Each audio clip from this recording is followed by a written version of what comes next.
Let's go. The Eagles may have finally unlocked the running game, but the question is, will Brian Johnson stick with it? And why is Jason Kelce apologizing to DeAndre Swift? However, while that rush is working, the Philly pass rush has gone stagnant, yet how big of a concern is it really? And the reason Matt Patricia is confident they'll get back to affecting the quarterback. Plus, BG is rooting for Dallas. But first, let's run it.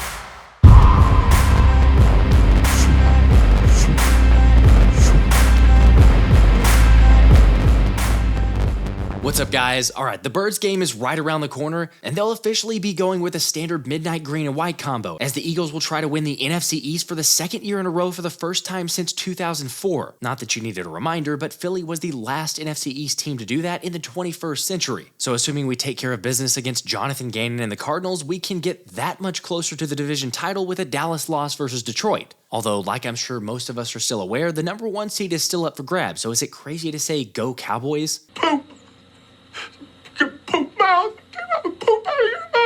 I'm sorry, you're right. That was too far. However, Brandon Graham is certainly leaning towards Dallas this week. Well, it's been a minute then, that's what I mean. But that's all great.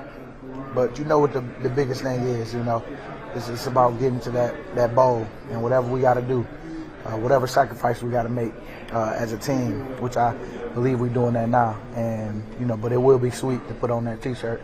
But in this case, you know what got to happen this week, because we still got the number 1 seed that we could get, and hate to say it, but I hope something happens. I ain't gonna say it on live TV, but you know what I'm talking about. I mean, I get it for both sides of the argument, but what are you hoping for more, a Dallas win or a Dallas loss? Either way, it's safe to say we all want to see the 49ers get upset by the Commanders, and maybe there's a chance for that to happen. Okay, realistically, probably not. However, the good news is that the Niners still have to play the Rams in Week 18, and with the way that LA's been playing, I wouldn't put it past them to knock off Shanahan's squad. But we're getting ahead of ourselves. The most important thing is annihilating the Arizona Cardinals, who enter as 11.5-point underdogs, while making Jonathan Gannon, as Nick Sirianni put it, unbelievably uncomfortable. So how do we do that? Well, maybe to start, listen to the fans and run the ball, which Brian Johnson's kind of getting there. Sometimes you call some of these RPOs, right, and based on the defense that you get presented, it could be a run, it could be a pass. So, very rarely are we in situations where we're only calling run, we're only calling pass, we're only calling screen. So like these plays have a bunch of different options, and they can unfold a bunch of different ways based on what you're getting defensively. So, at that point, I think it's really important when you think of it like in the short term of, okay, what is the best way to get the first down in that scenario, right? So you're calling it trying to get a first down, and sometimes there's 2 schools of thought, right? Sometimes you can say, all right, let's play for a third down. There's other times where you can say it might be better to try to get the first down on first or second down. And I think when you call the game and you kind of have that mindset and you're looking at it from that vantage point, I don't know if everybody else would be looking at it from that vantage point, but I think if you look at it, some of the top offenses in the league, like a lot of those guys get first downs on first and second down. And fortunately, we are a phenomenal third down team, and we have that at our disposal. But sometimes you play situations differently. Okay, yeah, that's not exactly a ringing endorsement for the ground attack. However, actions speak louder than words. And like we saw in the Giants game, we're definitely making progress in that area, not only in the production, which was certainly evident based on DeAndre Swift's output, but also in the physicality from the O-line. Plus, like Johnny Page pointed out, the Birds finally committed to variations of the counter in the game instead of the telegraphed inside zone from the gun over and over, meaning the runs we saw from Jalen Hurts won't be the last, since he's no doubt healthier, which is allowing Philly to call more runs with legit options for Hurts to keep the ball. And that's definitely great news. However, I'm not crazy enough to think this is all rainbows and sunshines. Look, you know it and I know it that the offense is pretty vanilla at times, with past arguments being made that the Eagles are running a high school offense and not giving Hurts the tools he needs to be successful. Yet in an effort to look at this as a glass half full, I think there's some promise in the rushing attack, even if DeAndre Swift leads the league in being tackled at the 1-yard line. And for all of us fantasy managers out there, we know that pain all too well. It would be really awesome if, you could slingshot me in for a win. But at least Jason Kelce's finally issued an apology to Agent Zero after getting so close yet so far from pay dirt. Every time DeAndre Swift gets tackled at the 1, I just look at him in the huddle. I'm like, I'm so sorry, man. Like, you know exactly what we're about to do. And, like, you gotta eat it, man. You gotta eat it. It's 92% best play. Swift, newsflash, go down at the 2 or get in the end zone. Don't go down at the 1 because it is 100% the next play we're running. If you go down at the 2, we'll probably run inside zone again.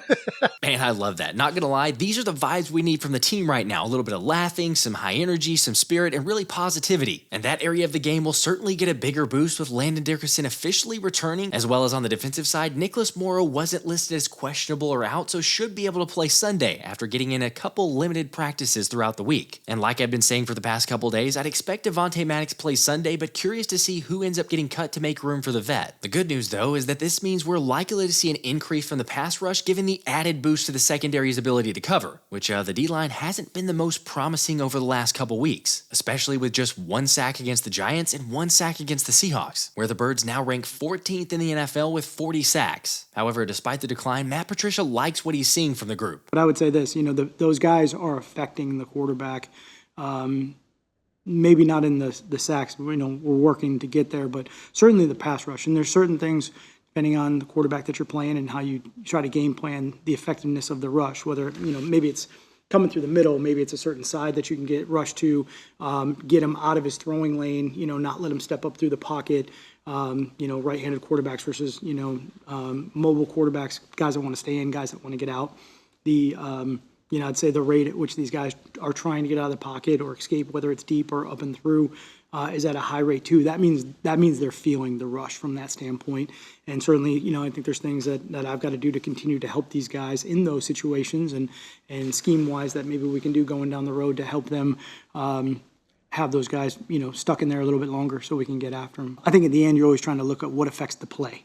What is the result of the play? And that's the biggest thing for us. And I think, but we try to look at all those metrics and we try to, apply them and improve them. And, sometimes it is just to your point, like, hey, we're seeing numbers to say it's coming fast. You got to go faster, or we got to do something to help you get there quicker or whatever that is.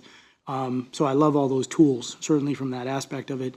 In the end, we're trying to see what happened on the play and did we affect the play or not affect the play. And, sometimes you don't necessarily affect that play, but you may affect it 2 or 3 down the road because of the cumulative effect, and I think that's always really good. Okay, I guess that's fair, because when you look at the advanced metrics that the Enquirer's E.J. Smith pointed out, the Eagles' 150 pressure ranks 4th in the NFL, and they also rank 6th in pass rush win rate. But despite the Giants utilizing some of the screen game to disrupt the rush, overall their quarterbacks average a relatively slow 3.4 seconds to throw. How long is it going to take?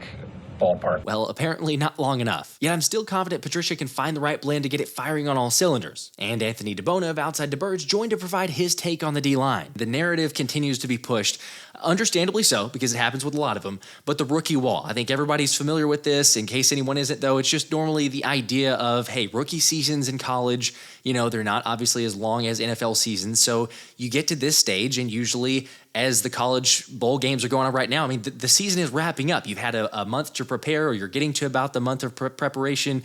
So guys' bodies wear down naturally.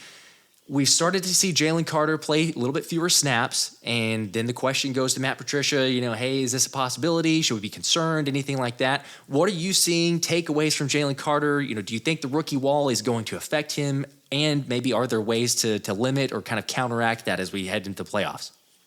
I think, once again, this is part of their plan to try and get ready for the playoffs because he played a ridiculous amount of snaps against Buffalo because they had injuries elsewhere along the defensive line. He played 76 snaps, which is way more than he played in any other game this season.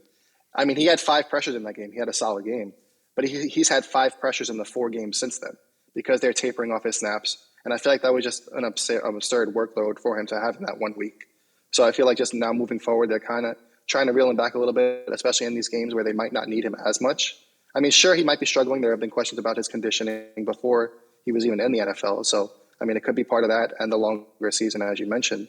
But I just feel like that it's not a coincidence that ever since that Buffalo game, his production's kind of dropped and his snaps have kind of dropped. I feel like they saw that count and they were like, oh, that's kind of a lot for him. So let's just cut it back and see what happens. Now other guys are getting healthier along the defense, so they don't have to rely on him as much. And then, like they said, they tried to put Brandon Graham in the inside of the defensive line.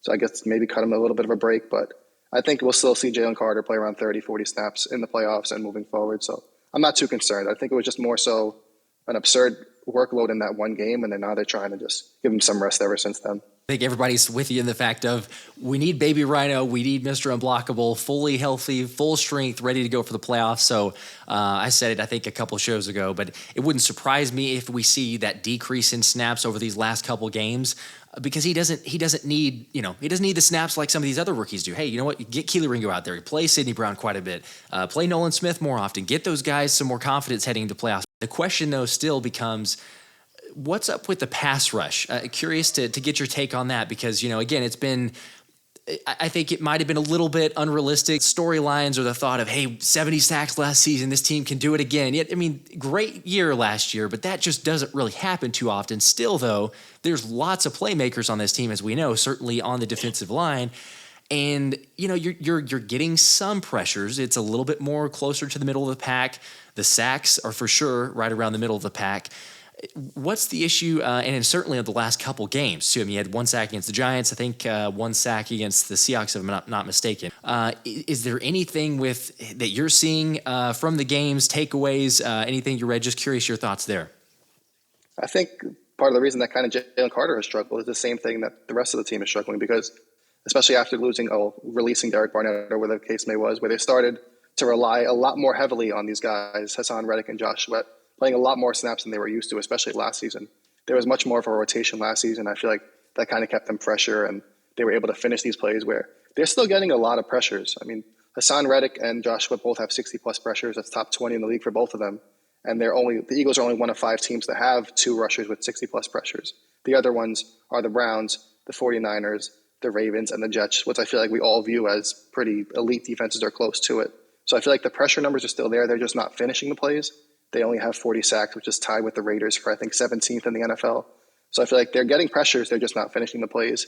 And we've seen it. We've seen Josh Sweat's frustration with it, where he's saying he's tired of getting almost or whatever the case may be. Mm-hmm. So they're getting there. They're just missing the plays. I feel like eventually they'll start to get them. Early in the season, I think midway through the season, they were on pace to actually break the number of sacks that they had last year.